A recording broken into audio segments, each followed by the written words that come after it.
Sa mga taong may allergy, medyo OA. Maraming makaka-relate sa topic natin ngayon dahil ang pag-uusapan natin ay about sa allergies. Bagong araw, bagong kaalaman. Sa family namin, halos lahat kami may allergy. Well, actually for me, I was even identified na allergic ako sa banana. So ipaliwanag muna natin kung paano tayo nakaka-develop ng allergy. Usually, ang ating immune system ay nagre-react at dinedepensahan tayo against bacteria, viruses, and other harmful elements.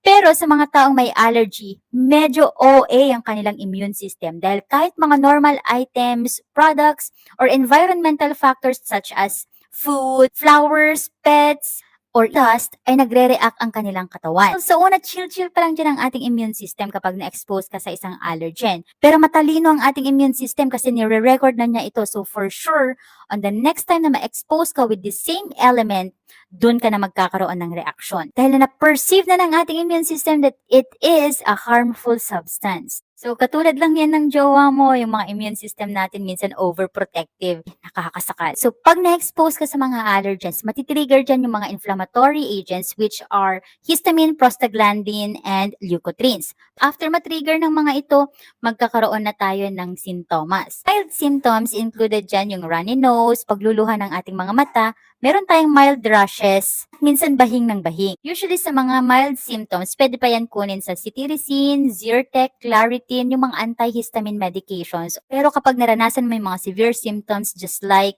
swelling ng face, ng lips, ng eyes, hirap sa paghinga, malaking pantal na makakati sa buong katawan, these are severe symptoms and this requires epinephrine. And this is an emergency case, kaya dapat maging alerto at dalhin agad ang pasyente sa pinakamalapit na hospital.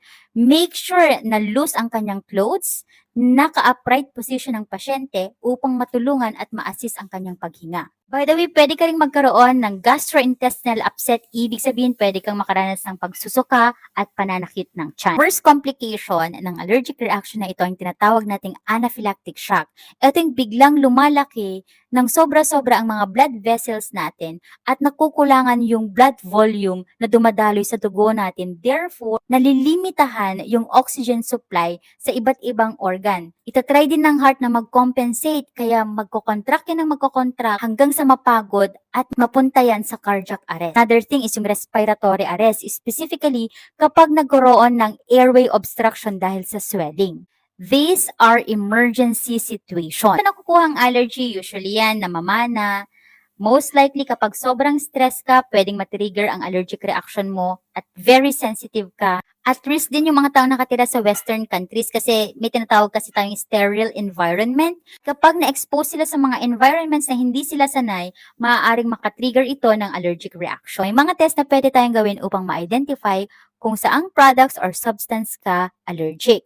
Meron tayong tinatawag na skin prick test or skin patch test. At pwede ka ding magpa-blood test. The best way to avoid allergic reaction ay iwasan ang mga allergens, especially sa mga bata. You have to take note yung mga foods or substance na nagkaroon sila ng allergic reaction.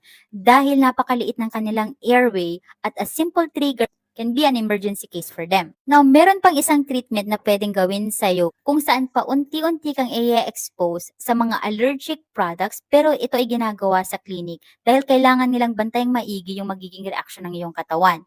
Kailangan itong i-monitor at supervise ng primary healthcare provider mo.